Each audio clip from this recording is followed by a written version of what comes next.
ദൈവത്തെക്കുറിച്ചുള്ള വെളിപ്പാടിന്റെ മുൻപിലാണ് ഗോലിയാത്ത് മുട്ടുമടക്കുന്നത്. ഇസ്രായേലിലെ രാജാവായ ശൗലിന്റെ കാഴ്ചപ്പാട്, ഫെലിസ്തീനെ കുറിച്ചുള്ള കാഴ്ചപ്പാട് എന്തെന്നറിയാമോ?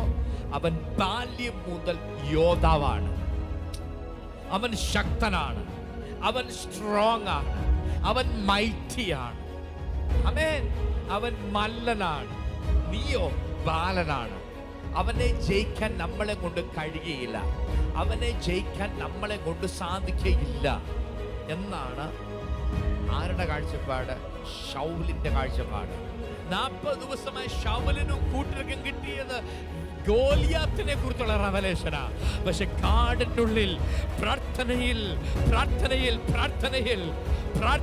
ഇരുന്ന ദാവീദിന് കിട്ടിയത് ഗോലിയാത്തിനെ കുറിച്ചുള്ള വെളിപ്പാടല്ല, ദൈവത്തെ കുറിച്ചുള്ള വെളിപ്പാടാണ്.